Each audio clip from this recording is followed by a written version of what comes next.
All right. Hello, everyone. It's the best time of year because it's fall, but it's also High Republic time. Tonight, we are going to take you back to Phase 1 and let you know everything you need to know before diving into the hottest new books in all of Star Wars publishing. We got a lot of news from over the weekend, so without any further ado, the gang is all back in the continental United States, and we are ready for West to punch it!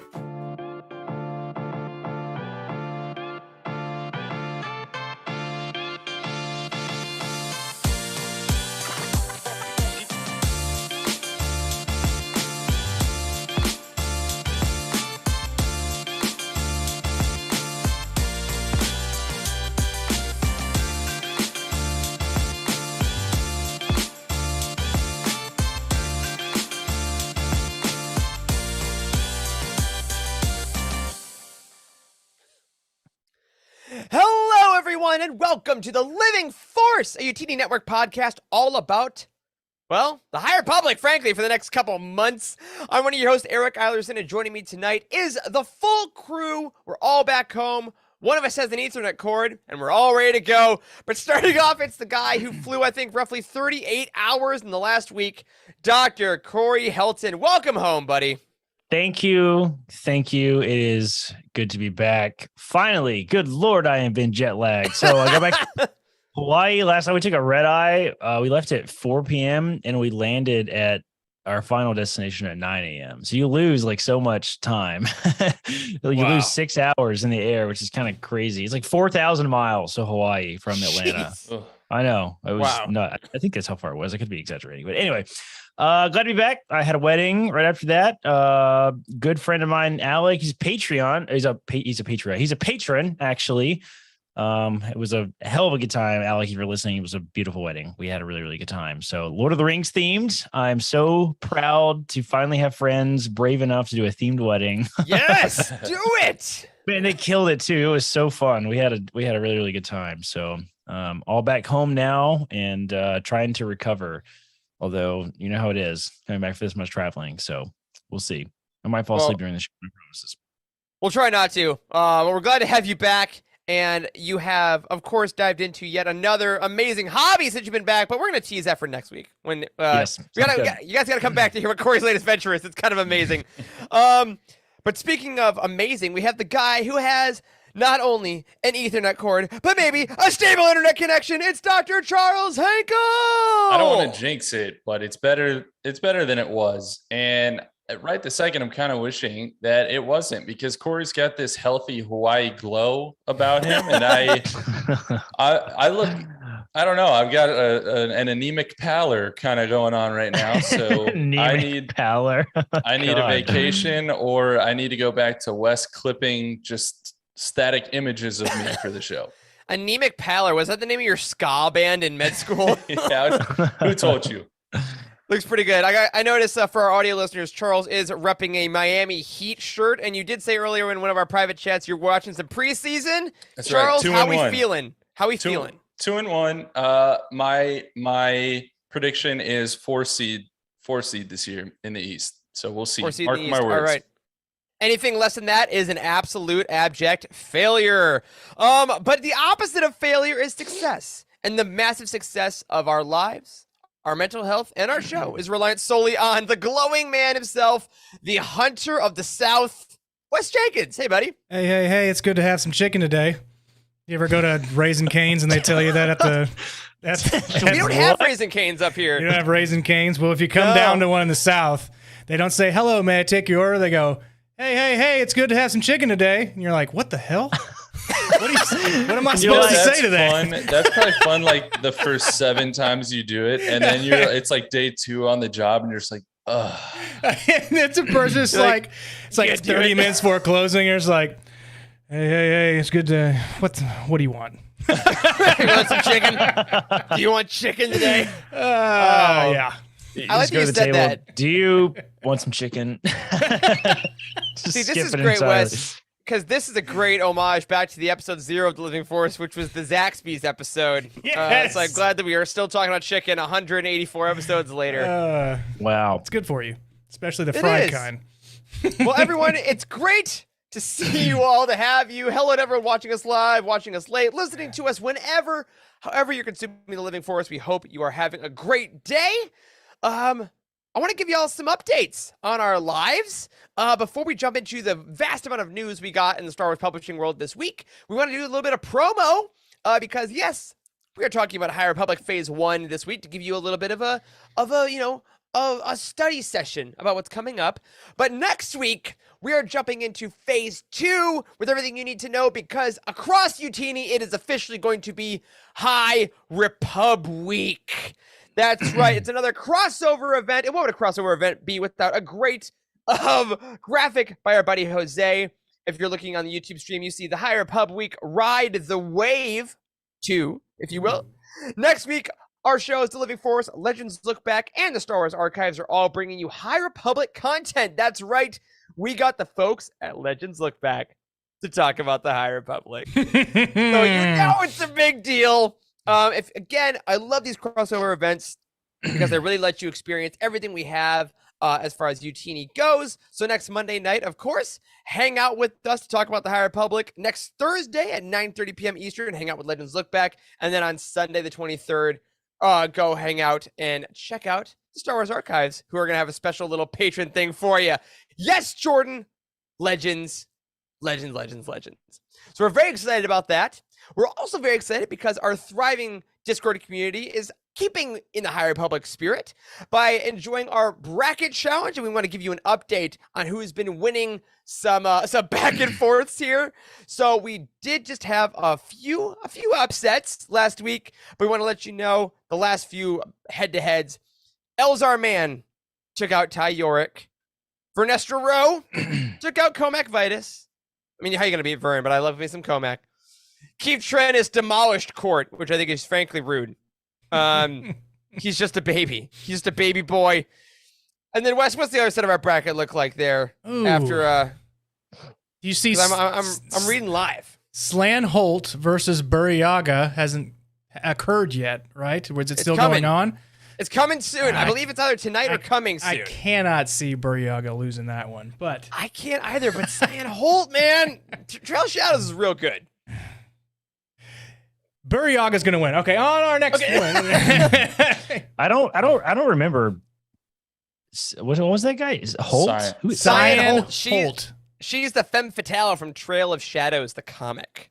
Femme fatale. Nice. Femme fatale. Still does not ring the bell, you know. Did you read Trail of Shadows?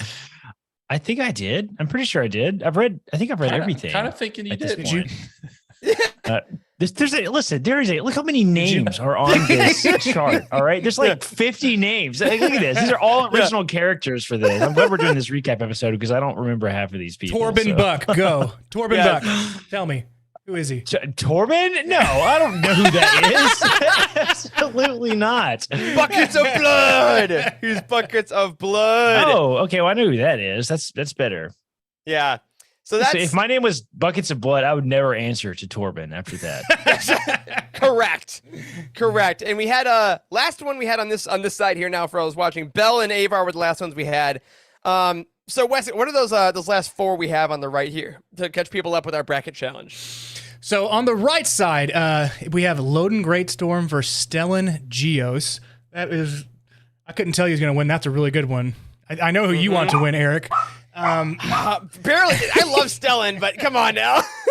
So Zine Morala faces off against Bell Zedifar. I think I know who's going to win, but man, I know the High Republic Adventures Hive is strong. I'll give you that. Ram Jamaram. That's true. Versus Geode. Now, Geode beat Sarah and Tarek 33-4 in round 1. And that was 2-on-1. Yes, that was against us too. That was a handicap match. They're playing zone. Didn't work. Geode has a strong chance to get into the looks like the quarterfinals. And then lastly is Leox Jossi versus Wreath Silas. Oh, that's a good one. That's a good one. I like that. That's a good one. I was surprised Wreath took down Skier in the first round. And I know Wreath's got some love, but Skier is like, I love me some Skier. Skier. That was great. I'm glad we said it properly. Yeah. So that looks like the bracket so far. What a great bracket. I mean, this is seriously. It started almost 2-3 weeks ago now.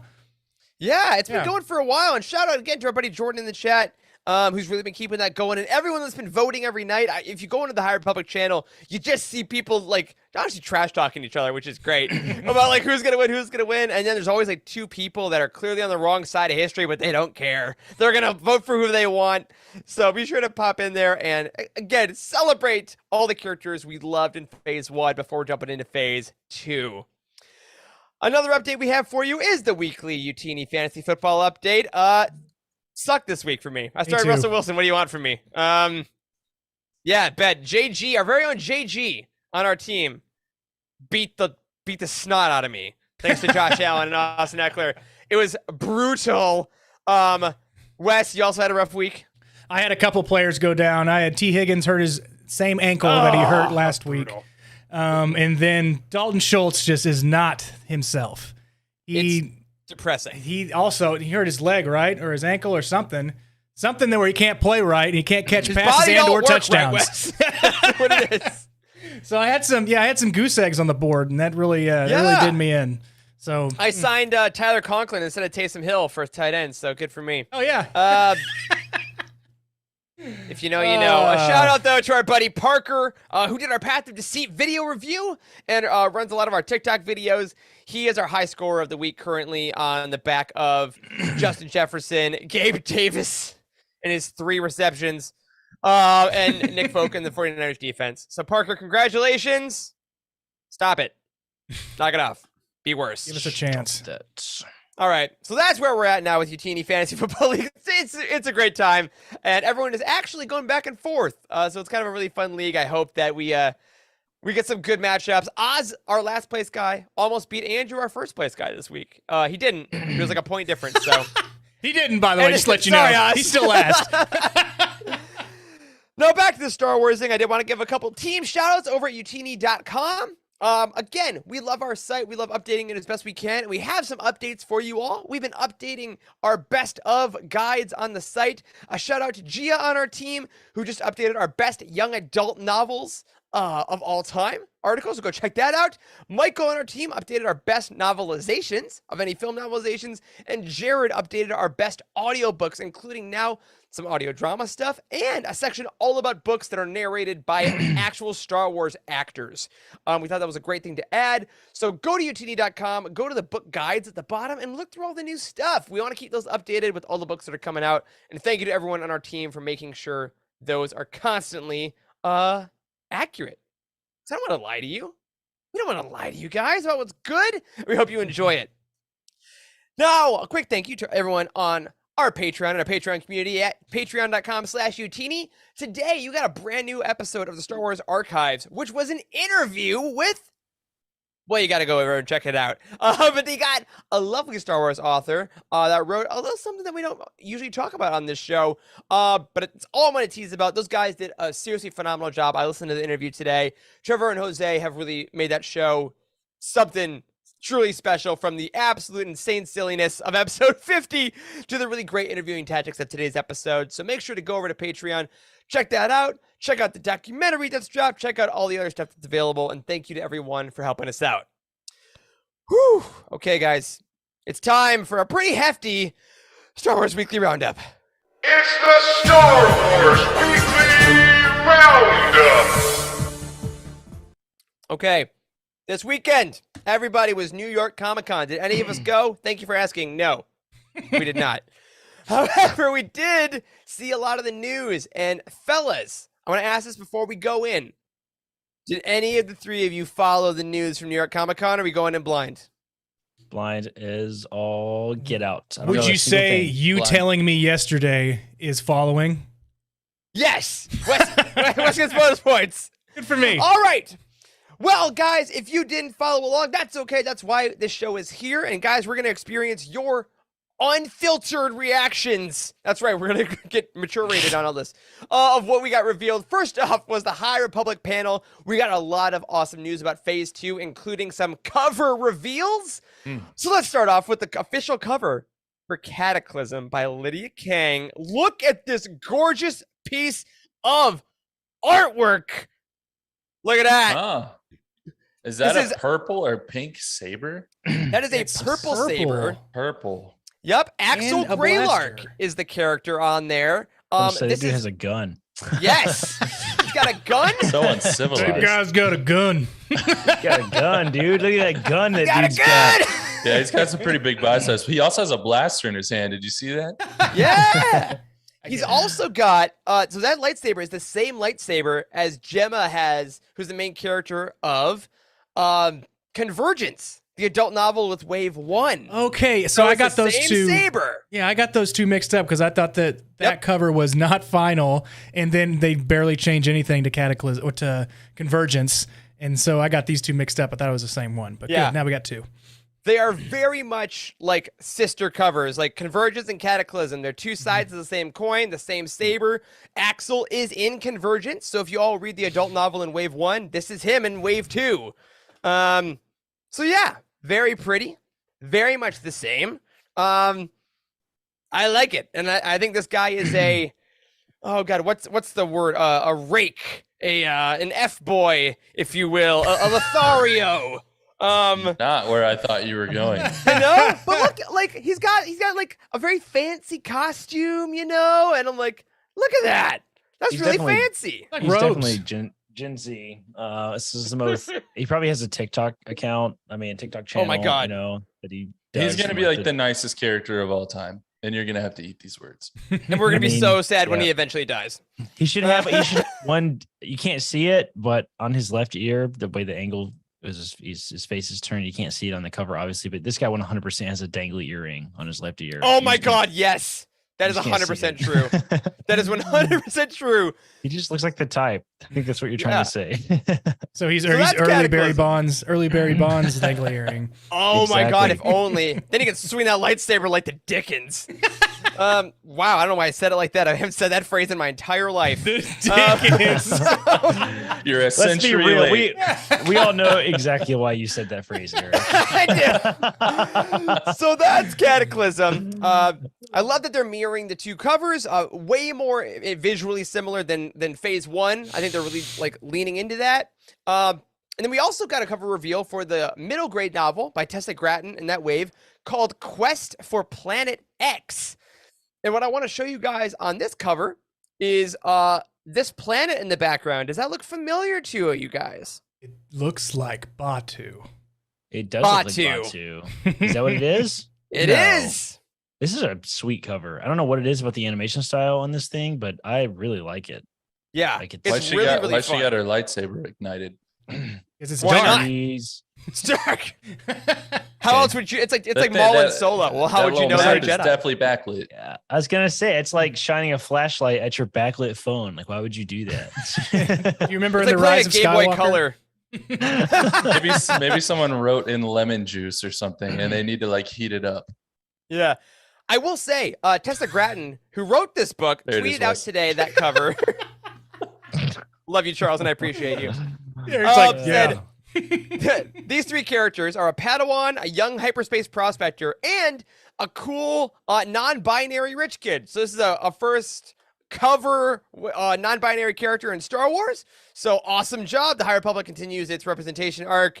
Also, I just love the gray streak in their hair. Is Rich- I think that's awesome. I'm Oh, always a fan. The rich kid is the one on the right with the gray Yes. streak? Okay. I thought the rich kid would be in the Correct. front because he has some special goggles there, but okay, whatever. No, the goggles got a hyperspace prospect, I think. Or maybe I'm wrong. Who's to say? Mhm. But yeah, I think love these art goggles styles. always imply poverty in Star Wars West. I guess you didn't know. You're absolutely right. that's always it. And then rounding out the wave 2 of phase 2 covers, we had Path of Vengeance, Kevin Scott's young adult novel, which is going to end out phase 2 with possibly the biggest hit of the weekend. Because look at this cover, guys. There's a This lot is- going that. on here. That is gorgeous. Yeah. This is just the this? normal Holy cover. smokes. This is Yep. man. Yeah. Okay. So we got What the hell are we? Oh, these are those scary monster thingies. the Nameless. Those yes. are the nameless. Yeah. Those are the nameless. Look at all of them. There's so many Yeah. scary monster thingies. You can quote me on that. All right. Scary Monster Thingies is the Can't wait technical for your term. recap, Corey. So that's all Well- them. We got the eye. We got the eye of the Nile on the ground. Yeah. It's Eerily, and, well, eerily similar to a pentagram. Like, Yeah, it is in oh, a way yes. you're like, oh. Dude, this looks like that scary temple from that last Doctor Strange movie with that Oh, Wanda, sure. like, summoning the demons at or whatever. That's what it looks like. yeah, very creepy. And who we believe is Marta Rowe, up in center here. And again, Path of Deceit is the YA from Wave 1. Path of Vengeance is the YA from Wave 2. So again, I can't wait to put all these books next to each other when we're done with it and really show them out. Shout out to Stephanie Mack in our community who on Twitter actually did that. She went through and like photoshopped a bunch of the covers side by side so you could see kind of how the phase looks. So huge fan of all those covers. I think the High Republic artwork just keeps getting better. And then we ended the High Republic panel with a look at the cover for the very much delayed, but still coming, Quest of the Jedi comic from Claudia Gray. It's the one shot that's coming up next year. And we did get a look at this artwork. And this is, we got 2 Jedi, you got a giant tidal wave, and they're getting ready to kick some ass on a boat. Who are Great. the people they are Surfing fighting? pipeline. Oh, yeah, right. This looks like they're surfing. Yeah, I like it. I think it's fun. I think the comics have always had great art, but it's really showing that this wave 2 seems a little more dangerous, I guess. Yeah, it does. Then This is a good the question. exploration. This literal wave? Who these aliens are? Mm. These are weird looking aliens. They look kind of like Geonosians in a weird way, a little bit. Their face Oh, I structure. can see that. You see that I guy thought in you were the gonna make back a right? Futurama joke. Oh no, they do look like Kif from Futurama. There it is. I'm like, there's gotta be someone. Yeah, that's right. Yeah, very excited for that. I'm glad it's still coming. I'm glad we're at least getting some preview artwork. And then, of course, in addition to our existing projects, we did get some new projects announced. First of all, we got the wildly popular Edge of Balance manga. We got 2 volumes in phase 1. It did get announced that we are getting the Edge of Balance in phase 2. Daniel Jose Older and Tomio Ogata are going to be creating it.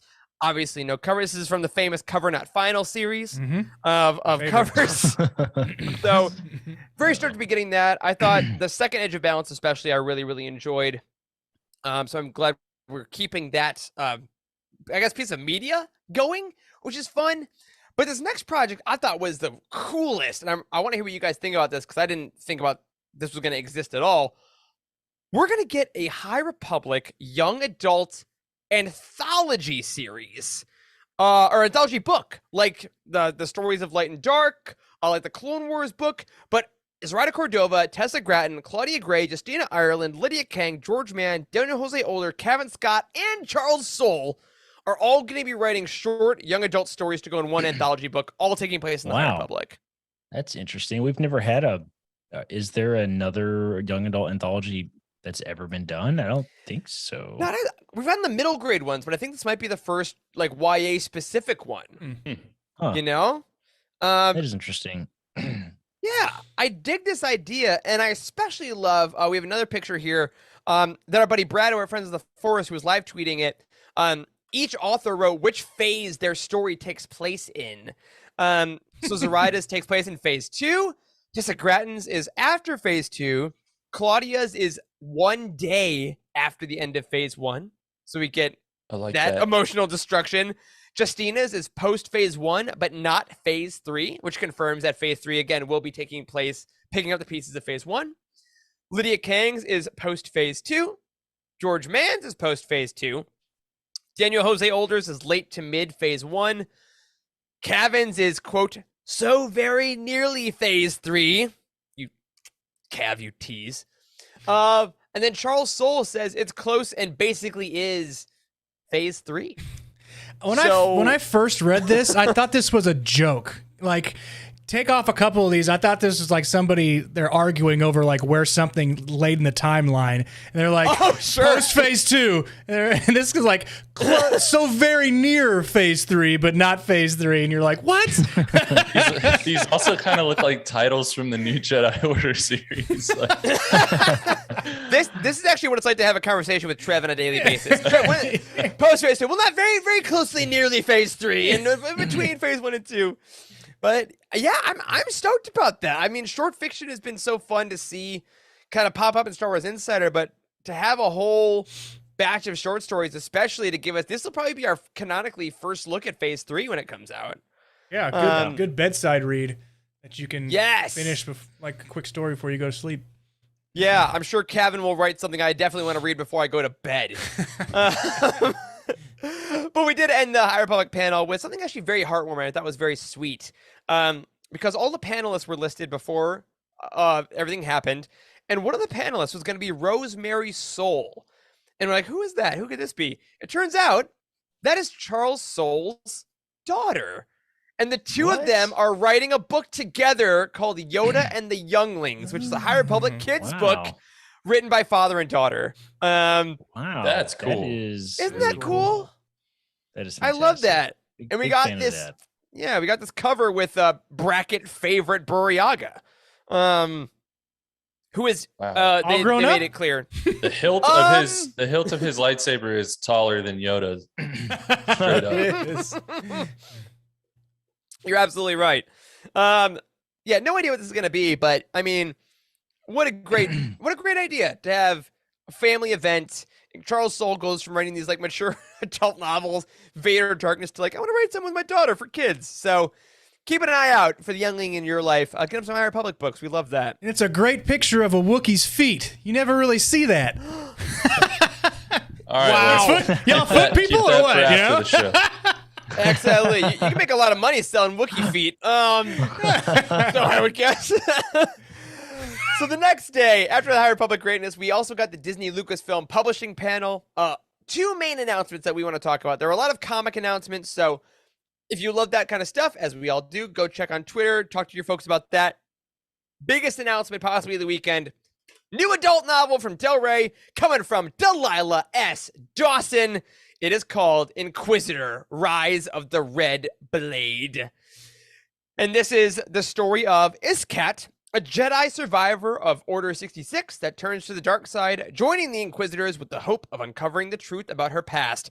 Iskat's hunt begins when Rise of the Red Blade arrives in 2023. Yes! Nice. Bad guys in Star Wars. Write books about them. Yeah. Yes! Bring on Inquisitor stuff, man. Stuff. I can't get enough of it. Delilah Dawson is fantastic at writing these types of characters as well. People with dark and mysterious pasts, like I think evil women. That's like her favorite thing in the world. Yeah, that's a good way to put it. Yeah. She's this. Also, this cover is super badass. Yeah. We're still around. The red of the lightsaber is like like casting its red onto the font of the book. Yeah, Like it's it's like really reflecting metal. off of it. Yeah, it does. It looks kind of like Vader in the hallway, like the way it lights up the Oh, hallway. yeah. Yeah, I'm a big Yeah. fan of that. That looks sick. Yeah, and if you read Charles Soule's Darth Vader comic, this is where Iscat briefly arrived just as an unnamed red-skinned inquisitor for a while. Wikipedia now has updated her bio, but you can see her hanging out with Vader a little bit in that, just if you want a little more info. Red-skinned inquisitor. Do we know the species? Yeah, if someone does. Wikipedia probably Redskin. does. Okay. Listen, the only red skin alien I can think of on top of my head is the Sith species. So Right. Oh, right. that might be interesting. Female An actual individual. Sith. I Female don't see red-skinned it on. inquisitor. I don't see it on the Wook. Oh, I got an unidentified red-skinned inquisitor. That's it. Who's now named. But yeah, Delilah S. Dawson, so stoked for her to be back into Star Wars. It's been a hot minute since Black Spire. That's like early Living Force when that came out. Yeah. So wow. very excited to have her back, of course. And then the last thing that got announced was something that actually is weirdly my most anticipated thing. Because y'all know I have massive love for Inside Editions. And they put out a bunch of reference books that we all love. My favorite was the Lightsaber Collection book. Was super fun. You got to see all the hilts. Right. Next year, or 2024, we're unsure, we are getting the High Republic, the Lightsaber Collection from Inside Editions. Only High Republic lightsabers get their own book. Wow. Ooh. That's how big can this possibly be, though? I mean, is there really that many? We'll find out. I There feel will like be. I feel like they're gonna make a definite like High Republic line at Galaxy's Edge where you can go pick out your lightsaber. Eric, save your money. For those of you listening, if you haven't seen the cover yet, on the left side of the cover, we get what we now know is the hilted, like covered hilt of Porter Engle, the Blade of Bardata. That is his lightsaber. Yeah, we know And it then on the- now. Now that Yeah, you we said do. it. Yeah, you do. You knew that all the time, Charles. I know. You're all up on that. And then on the right, of course, we get Avar Kriss, very famously, her green saber. And I cannot wait for, again, a book and comic specific line to have all its sabers. And I mean, do we get to see maybe one of the sabers from the Acolyte in here? That would be cool. Oh. I don't know, but keep your eyes peeled. Of course, we'll let you know when all these go for pre-order. But it was a big week. A lot of great books announced. A lot of great High Republic stuff. Head on over to utini.com. Get all your pre-orders in for all these different projects, including the next books that we're going to see. The High Republic Quest for the Hidden City by George Mann, coming November 1st. And the High Republic Convergence by Zoraida Cordova, November 22nd. All right. That's enough for the future. We must go to the past, as Yoda says at the end of Midnight Horizon, and talk about Phase 1 of the High Republic. So if you are brand new to the High Republic, bless you for making it this far in the show about the High Republic. But what we are going to do tonight is kind of walk you through Phase 1, some of the main points that were hit. Obviously, there will be no spoilers for Phase 2. There will be a lot of spoilers for Phase 1. So if you're okay with that, awesome. Or it's been a while, buckle up. Because we're not going to cover every project here. But our main purpose here is to kind of just jog our memories about what happened last year. We read a lot of books. We read a lot of comics. We saw a lot of people, as Corey said earlier. We saw like 50 named characters. And we're just trying to remember who they were. So when you go into Phase 1, you can get all the Easter eggs possible. So before we talk about the waves themselves, I want to talk about the structure of the High Republic to kind of give you guys, I guess, a rule book, a stencil of what we're going to talk about tonight. The High Republic is made up of 3 waves, or 3. I already messed it up. Oh my God. Cut Hold the on. show. We'll start over. Listen, in your defense, listen, hot take. I still to this day, even after like a friggin' year or 2 years of this, wherever we're at this point, I hate the naming system. Phases and waves is awful. They're too It's rough. similar. Damn it. Yeah. Phases and waves. They need a different word. All right. Hooah! Here we go. We're not going to edit that out. I own my mistakes. So the High Republic is made up of 3 phases. Each phase is made up of waves. Each wave is made up of books. Phase, wave, books. Easiest way to think about it. Phase 1, which is now complete, was called Light of the Jedi. Phase 2 will be called Quest of the Jedi. Phase 3 will be called Trials of the Jedi. Now, tonight we're talking about Phase 1, which was made up of 3 waves. As you may see, if you're looking at YouTube to my left here, I have each wave of books.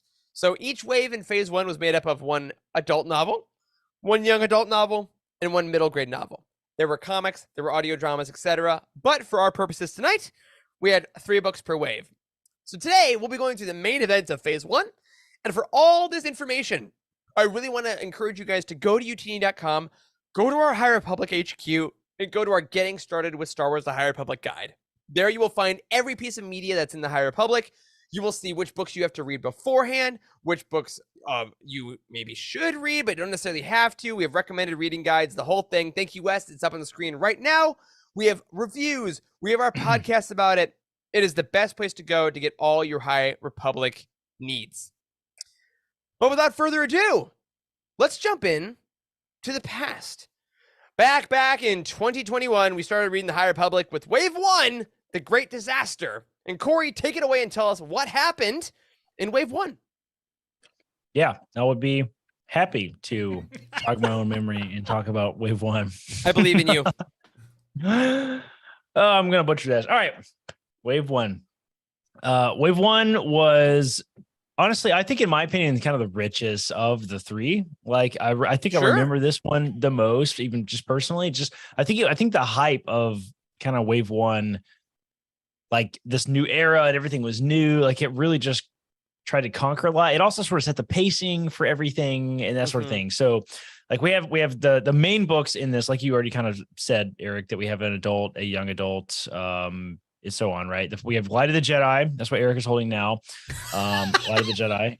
I'm trying to get covers. We have Test of Courage, and we have Into the Dark.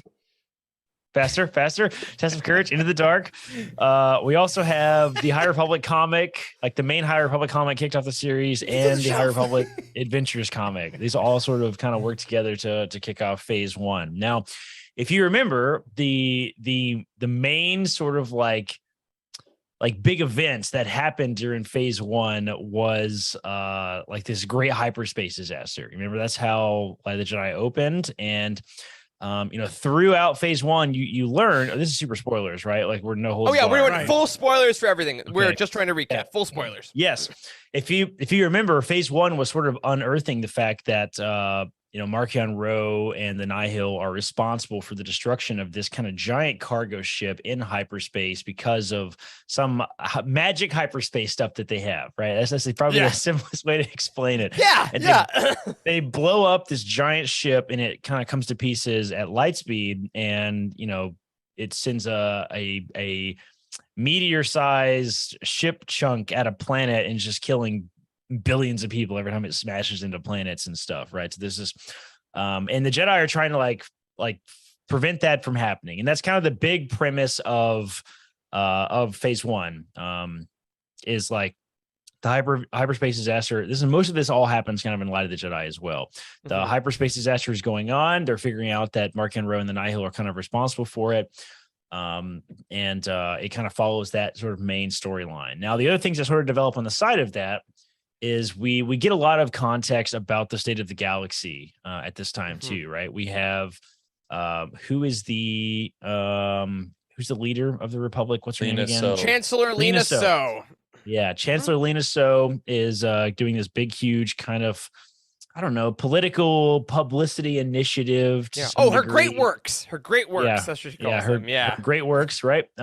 She's doing these big, great works to try to kind of connect the galaxy, including parts of the galaxy that have kind of been unconnected, specifically the Outer Rim, right? So we get this, the great work that's referenced heavily in the first phase is the one we see everywhere is Starlight Beacon, right? It's a giant space shuttle center thing way out in, I don't exactly know what it is. It's a cell phone tower is kind of what it sounds like. It's a cell phone tower city. That's what it is. Yeah, it's a cell phone tower city with museums and all kinds of crazy stuff happens in it. And as soon as we all saw it, we immediately knew it was going to be destroyed. So let's put it that way. Called that rarely, yeah. Yeah, so like the story sort of develops around this state of the galaxy with Lena So and her great works and Starlight Beacon is kind of like contrasted with this great hyperspace disaster that's kind of in the same region of space that the Starlight Beacon is, right? And we're introduced to our main cast of characters here, like especially the most popular ones that everyone remembers. I feel like are all kind of introduced in phase one. Avar Chris, Stellan Geos, Bell Zetafar, Loading Great Storm, Ernesta Rowe, Reith Silas, Orla Jareni, Comac Vidas, Geode. Oh, I forgot Into the dark, Geode. Right. Martian Rowe, Mari Santeca, which is an incredibly important character for the for the hyperspace disaster. We can come back to that. Keeve Trinis, Skier, Lula Talasola, and Zine Morales were all sort of introduced in phase one. So these are still, honestly, this is like the main casting characters in my head. It always has been. So even though they introduced more characters kind of throughout, like we followed them so closely, they were so integral to phase one. They've still like, this is who I think of when I think of the High Republic Jedi, are all these characters. And a lot of them do carry on through the rest of the phase, right? So okay. So the other kind of, it seemed like it was going to be a really big part of the High Republic, but we actually learned they kind of started the arc and then finished the arc all in phase one. Was the Drengir was the other big story. Plant monsters. Yes, which I think is very interesting that we had this kind of story progress. Now looking back, it's easy to say that like this set the tone and the pace of what the High Republic is going to be, because it's not just this one giant Skywalker saga-esque story about some characters and this one big bad. Like, there's a lot of things happening. Like the High Republic Initiative is about the High Republic era. It's not just about, Lena So and the great works and all this type of stuff, right? It's about the era and other things that were happening in the era. And one of the other things that happened specifically in phase one was this big arc with the Drengir, these crazy plant monster aliens that they accidentally discovered in the space station, that these Sith statues were endued with the dark side of the Force, and was somehow keeping the Drengir at bay, right? So they accidentally unleashed them almost on the galaxy, but luckily the Jedi kind of saved the day. Did I do that? Oops. Exactly. And I honestly, I loved the Drengir arc. We got to see it in it's a comic. Claudia Gray's book and in the comic, like, a lot. And we got to see like the Hutts brought into that. Like, it was a really fun arc, I feel like. And that was kind of like, I don't know, like the B story, I guess, of phase one. Like, the main story is Mark and Rowan and Nihil. Yeah, and the Drengir is like the B story of phase one, and that's pretty much it. I mean, we got the big things were hyperspace disaster, state of the galaxy, introduction of all the characters, and then the Drengir. That's an excellent. Yeah, that's the Drengir right there. Yep. That was pretty much that was wave one of phase one. Yeah, that's that's interesting to think about, because yes, the Drengir were introduced. And it was Reith Silas, right? And then who is he chasing after? One of the Jedi, one of his fellow Jedi that got Des Ryden. I can't. How do you know that, Eric? Got taken. I wrote the notes, and I didn't think I saw Des Ryden. I'm like, I don't think I need to type. Got taken to the. They got put on basically like a escape pod, station. Like a escape pod. Oh, yeah. And then the escape pod had some kind of hyperspace ability, and it got sent to the Drengir's world, and then the Drengir were there almost to kill them both, and then they came back. They killed the Drengir beside the space station, and that's the last we heard of them. Really. I did want to let you guys know, this is may be important in the future. The Drengir were defeated and then stored on Starlight Beacon. And then when we get into Wave 3, we'll find out what happened to Starlight Beacon, and then what happens to plants when they do go into things that Starlight Beacon might be in right now. But we'll hit that later. I was going to say, Corey, I agree with you. I think Wave 1 is probably still the most impactful to me, just because of the moment that it was. The stories were great, but there was that moment we all had that, like, oh my God, this is happening, and they did it. Like, Light of the Jedi especially really kind of talked it through. And then, like, a test of courage introduced Vernestra, and Vernestra is like one of people's favorite characters, and she was introduced in a middle grade novel, and she's really kind of lived in that realm. And I thought that was a kind of cool way for them to establish, no, there's important people all along here. We're going to redefine how hyperspace works. We're going to redefine Master Padawan relationships.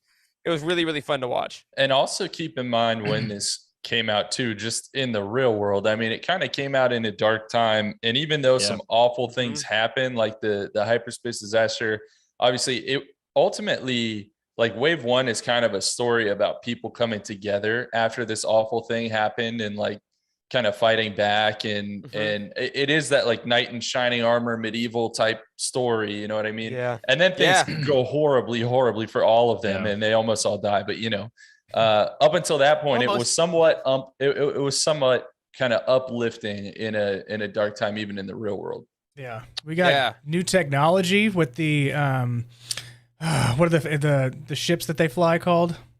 The Vectors. The Jedi, the Vectors. And they power them with their lightsabers. Yep. And then also force abilities, like various force abilities that we've never seen before, like what Avar Kriss does. So super good start. But the best thing I thought about this was they started it off so quickly. The first chapter of the book was chaos, and you're like, it sucked me in immediately. There's no. It was a strong intro. Yeah. Started with a bang, you might say. There you go. Absolutely.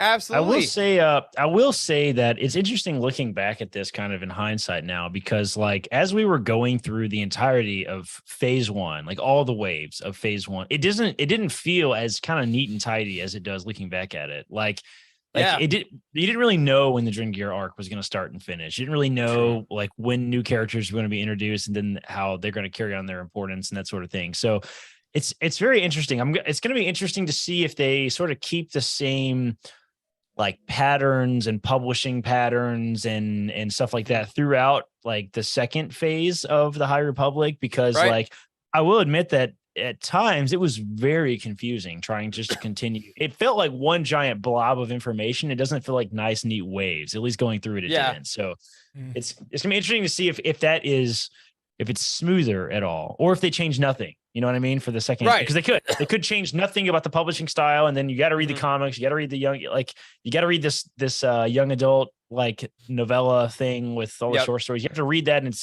hugely important. So it's going to be interesting to see how this sort of all comes together from the next phase. Yeah. So we get through wave one, we get all this stuff, we meet all these characters, it's all great. And then we go to the, of course, massively uplifting, nothing bad happens, wave two. So Charles, tell us about the Republic Fair wave. What happened there? Yeah, well, so in wave two, Lena So's at it again, and she's like, those Nile, and my great works. Yeah, we're gonna keep working on those great works and not worry about those Nile. No, it's not all Lena So's fault, but basically, it is Lena So's plan to basically throw this massive festival celebration on a planet. I think it was Valo, right? Mm-hmm. Yep. And it's called the Republic Fair, and it basically brings everyone together and celebrates this unified republic that she's really trying to create and expand.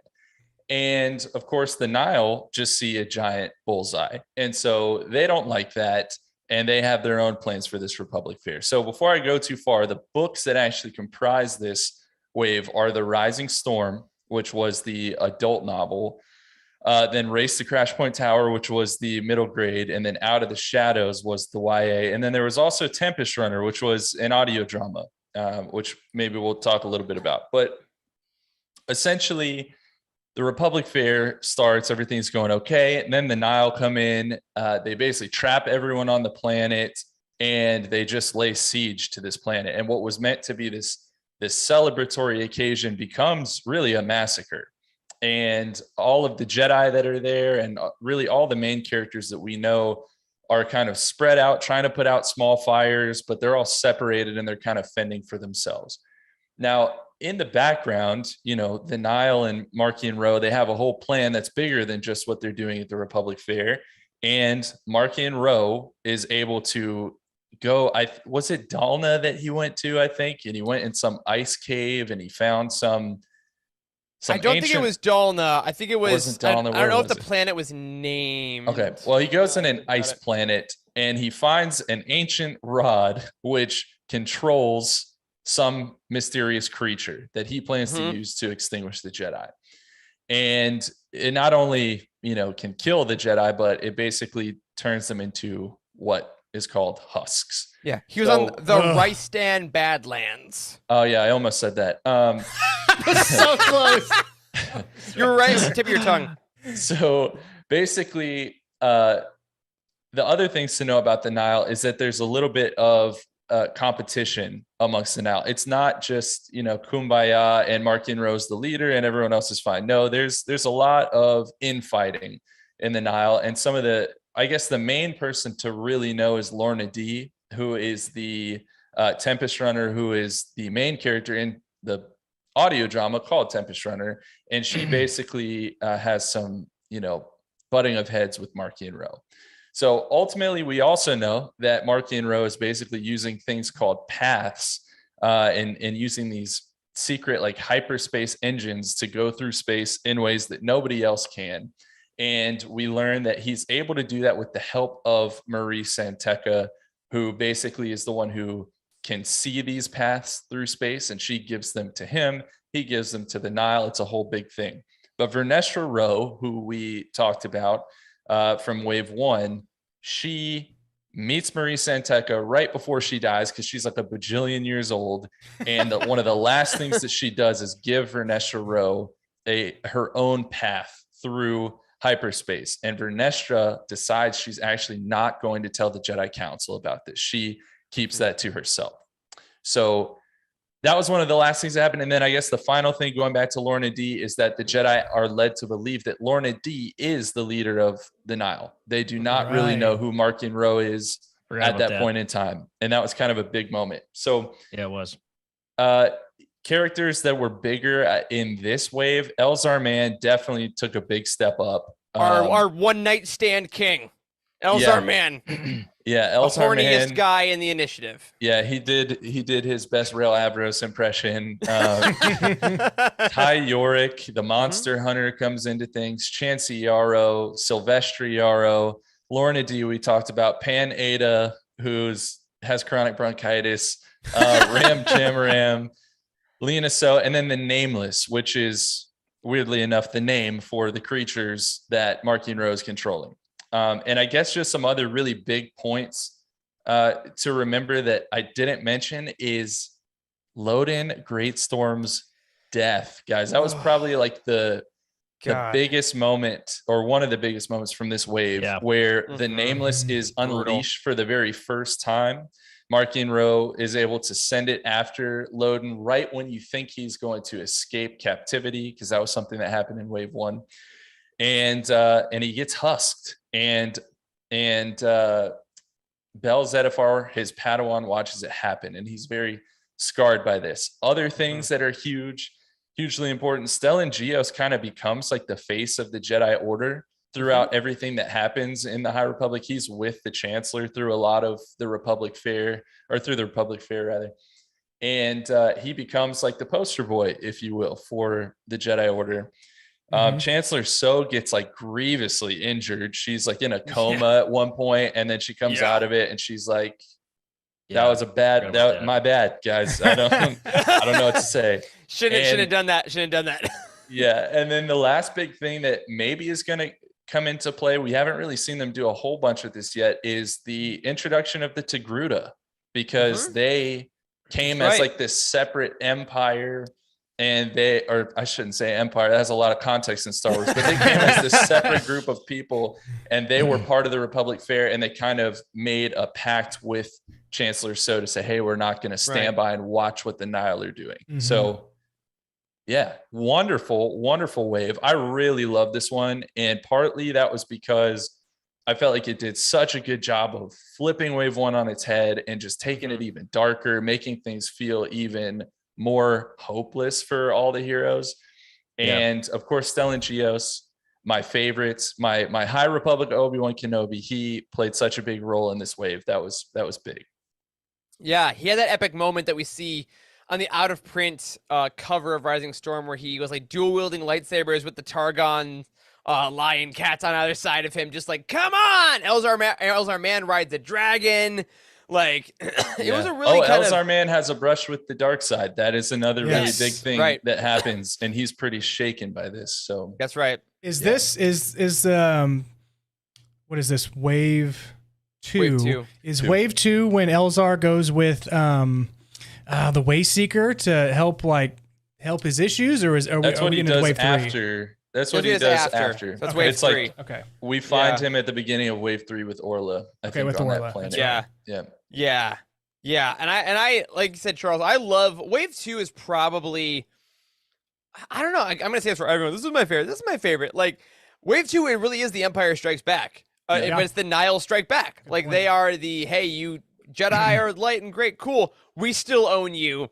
And now we have this weapon you've never heard of that can destroy the best people you have. We're going to massacre tons of civilians. And like that being said, there is still joy to be had. Race to Crash Point Tower with Ram Jamaram and like some of the High Republic adventure stuff is really fun here. Like there is levity to be had in it for sure. Out of the Shadows has some romance in it and things like that. But of course ends with Chancey Yarrow kind of betraying her daughter and being like, I've actually been building a weapon for the Nihil. Oops. And it really is the wave that's like every good thing you had, maybe not. Maybe we're kind of turning ourselves on. And this is the one that gave Cavan his reputation for Cavan knows what he did kind of thing. Yeah. We also got Tempest Runner is also the interesting, unique kind of project that was in this wave as well. And I really love Tempest Runner. I think people didn't love it, funny enough. Like I think people kind of consider it their least favorite of the audio drama. Yeah, it came and went pretty quick. It did. It came and went pretty quick. But we got a lot of I love the origin stories for the Nihil that we got throughout Wave 2. Right. Yeah. Like we got a lot of information about like the kind of the heads of the crime families, of the Tempest, right. And that sort of thing. So I thought that was a lot of fun. I enjoyed this sort of bad guy energy. I think we had a lot through Wave 2. Mm-hmm. Yeah. I loved it. And then, all right, Wes, just tear us down. Wave 3, Fall of Starlight Beacon. So Wave 3, you guys can help me through this as I go. But so the Fall of Starlight Beacon, we'll say, is Wave 3, the end of Phase 1. And that starts with the novels of The Fallen Star, Mission to Disaster, Midnight Horizon, Trail of Shadows, and then Eye of the Storm. And that has to mainly do around Marky and Rowe.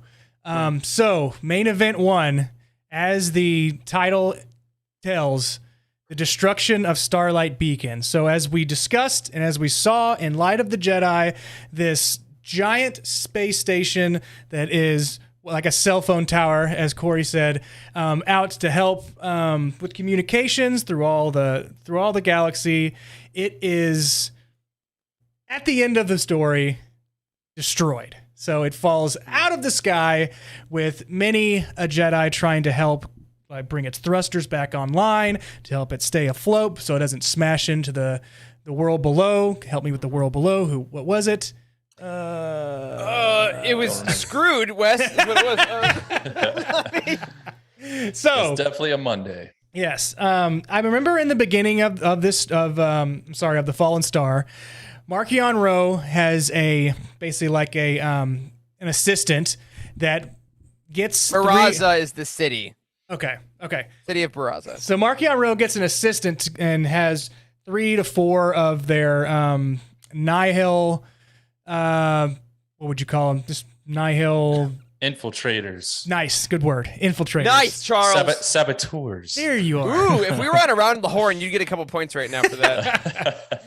So these 3 to 4 saboteurs, they all have family within the Nihil, and they push the families, or they move them to various different areas within the Nihil sector, so that you go work on this journey, you go work on stealing this stuff on this world, so they get them out of sight. And then so they have 3 of 4 saboteurs, aka I would say I don't want to say that. They were suicide bombers, if you will. They are. So they went on to Starlight Beacon. They got on to Starlight Beacon as mechanics, and they basically sabotaged Starlight Beacon for the thrusters to explode and for Starlight Beacon to fall below to the world and kill everybody in below on land. So big thing about this was they want to push it into the water. That way it doesn't kill everybody on land. But the main point of that whole book was all the deaths that we saw in the Fallen Star. Not just Jedi, but other people as well. So we did see, so Chancey Yarrow was expired, and she was trying to help as she was trying to help with the thrusters down below in the breaches of Starlight Beacon, Elzar Mann himself kills her, thinking she was sabotaging Starlight as it was, but she was actually trying to help.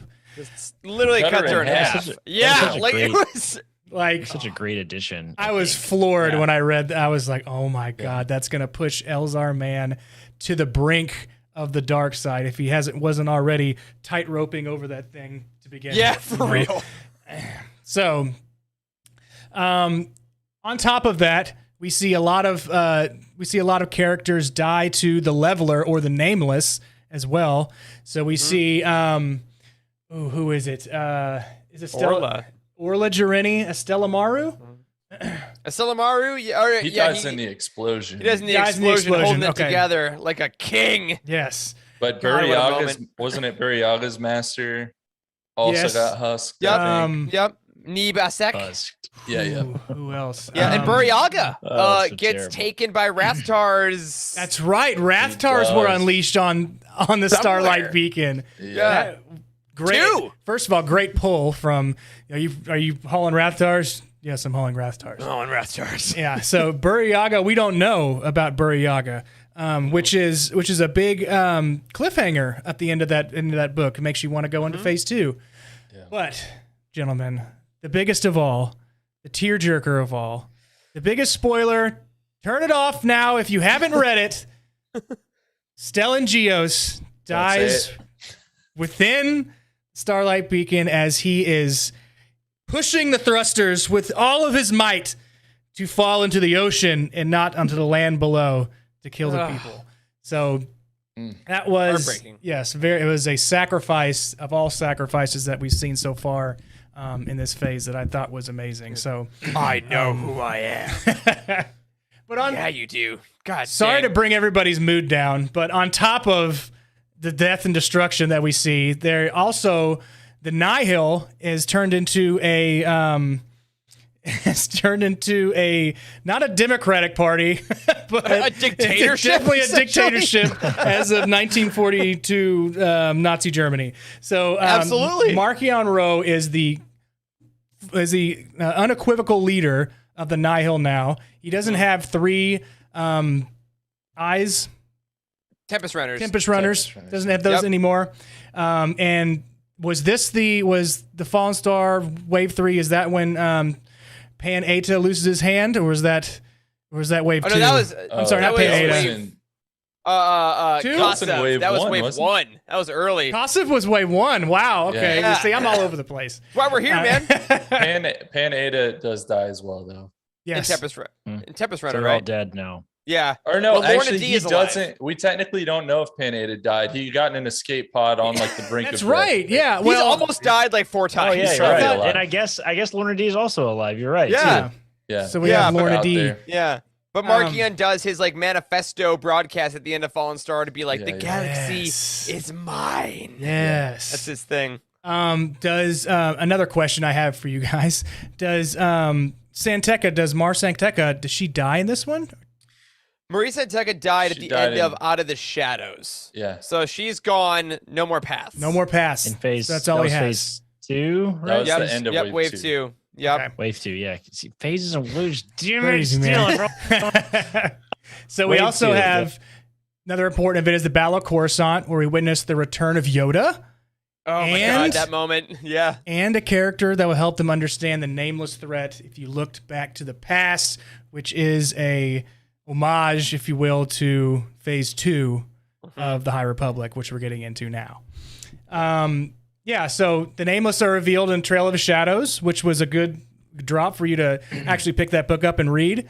And the history of Marchion Ro's people within the Eye of the Storm, but we don't do we get to know what they are called? The Evereni. The Evereni. Evereni, Okay. which is a name, which is, of course, we'll talk about this a little more next week, but is a race that is mentioned already in Path of Deceit in Phase 2. So they're very prominent in that with some of the main characters. And yeah, it's that 2-issue comic, Eye of the Storm issues 1 and 2, more like visual novels than straight comics. For those that may not read a lot, that Charles Soule wrote all of Marchion's history in that.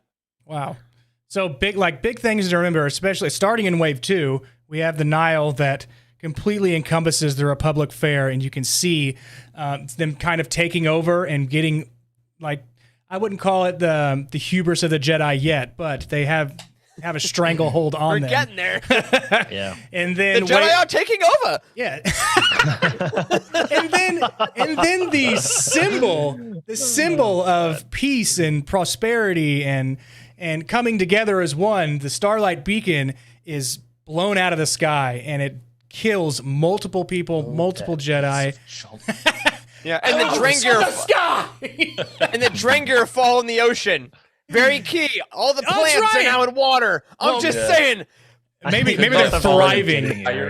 What if they're thriving in the water right now? They're just growing. Have been released into the ocean. They're going to wash on the shore and unleash the living plants everywhere. Oh my God, what is Penguin that? Random House Audio, if you're listening and you need someone for the next audio drama, Corey is available. Please no. Release your seed, my children. Oh God, someone make it in. I also want to point out that Wave 3 really made it super apparent that like Avar, Elzar, and Stellan were basically like Harry, Ron, and Hermione from Harry super Potter. tight. Like Yeah, they were great friends back from way back when they were Padawans, and now they all happen to be like leaders within the Jedi Order. And that is why one of them dying was such a massive thing. And when Stellan died, he kind of saw what happened with Elzar. Like right before he got Elzar to leave Starlight Beacon and escape, he saw what Elzar did and how deeply it impacted him. And his last act, other than pulling the beacon out to sea, was he sent his droid to give Elzar his lightsaber. Y'all remember that? I do And remember so that. God, that was like, what is that moment going to mean to Elzar, and who is that going to make him? And Elzar's struggling with, you know, his own relationship with Avar. So there's a lot going on. And for folks that may not have read the comic, I want to show you the final page of the High Republic comic volume 1 was Keeve Trennis holding Avar Kriss as Avar is just completely distraught after she touched the dark side to attack Lorna D almost. Keeve stopped her from enacting vengeance, but this is Avar realizing in real time Stellan's gone, the whole thing is done, and now this younger generation kind of has to prop up their masters. So that's a huge thing. Also, it is vaguely mentioned, but I did want to just point out in Mission to Disaster, the YA novel, which is kind of a more separate adventure with Vernestra and them, that does take place on the planet Dalna, which does it gets talked about in Phase 2, and I know that they mentioned, the Jedi had a thing on Dalna way back when. That gets brought up vaguely. But yeah, really, like you said, Wes, everyone just kind of ends in a very distraught way, and then the High Republic team was like, we'll be back in a year. Let's go back in time for a bit. And we're like, why does it feel like it has been like 5 years since we finished phase it feels 1? And it's so crazy how it's called Light of the Jedi and it ends so dark. It ends so dark. know. It's called. Yeah. And now we're on the quest. And I guess, again, now the past, like Yoda comes in at the end of Midnight Horizon and has this character and says, now we got to go back. And there's all these stories now that we're going to talk about next week that are kind of pitched to kind of flesh out what's going on. And maybe it'll be like, I assume it'll be like the Star Wars prequels, right? Now when you watch the OT, it just kind of enriches it more and makes things make sense. Like you'll learn what certain things mean. And are we going to learn more about the Nameless? Are we going to learn more about the Jedi Council? Like, what does it mean?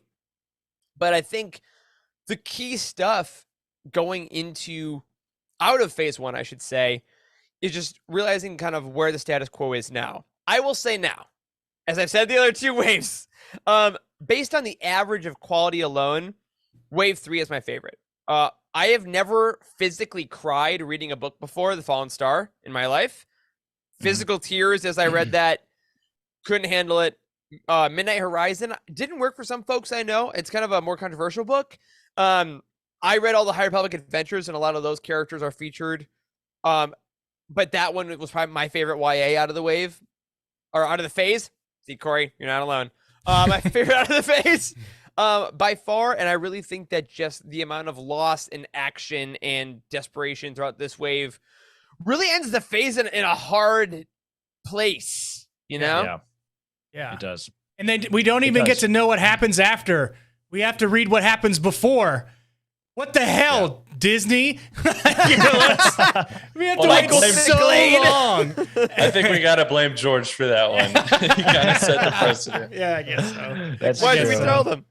Yeah. But we did hear, I believe, I saw at least some tweets from some of the live panels that Phase 3 should begin next November, which makes sense because Phase 2 does end with Cavan's YA novel, The Path to Vengeance, I believe in April, if I remember that correctly. So almost this point next year. So next holiday season, we'll pick back up with all these characters.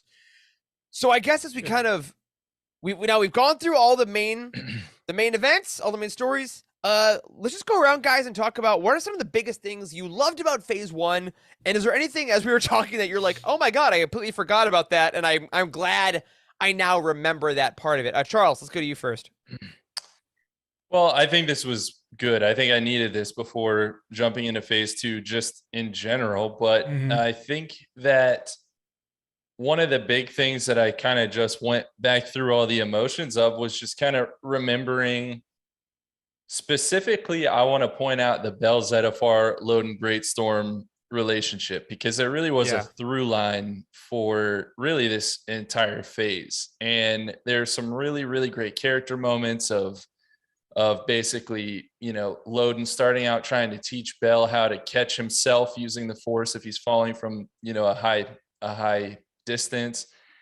And then, Bell ends up feeling like, even though Loden disappears, he feels like he's still out there somewhere. He ends up finding him. He uses what he was taught by Loden to catch him when he's falling, and then Loden dies and everything goes horribly, horribly wrong. And Bell says he will never leave someone behind again. And now he's out there looking for Buryaga, because Buryaga was taken by the Rathars. So forgot about that. Seeing the growth of Bell Zettifar specifically, unfortunately at the expense of Loden Greatstorm, was a huge plot point for me that meant a lot. It was very emotional, I think, really well done in particular. And just knowing that's not over, that we're going to see that kind of continue. Right. That's kind of one of the big kind of plot points I would say that interest me most outside of what's going to happen here with Avar and Elzar. Yeah, I have an idea of what happened with Avar and Elzar, but that's a different show. Corey, Genie After Dark. Patreon rewards. Corey, what about you, man? What are some of your favorite points, and what kind of tickled your brain? Like, oh right, that happened. Yeah, I mean, I definitely forgot that, like, kind of what the point of everything was. Like I guess like the big giant buildup, I suppose, for the entirety of the High Republic is, if we go this route. I mean, I suppose they could end the High Republic with, not really one giant story, but just several small stories, right? But it does feel like there is a lot is building to explain Marchion Ro and the Leveler and these creatures and like where he comes from. There's like some ancient Force stuff at work here, right? And I kind of forgot that that's sort of where everything is leading, because so much happens in the first phase, like to introduce everybody, and so many small stories happens that I forgot that's where we're going, I guess, is like this ancient Force power stuff. And I hope that Phase 2 really expands on a lot of that. I did totally forget about Buryaga until you just brought that up, Charles. That was such a sad note to leave on. Yeah, he's not okay.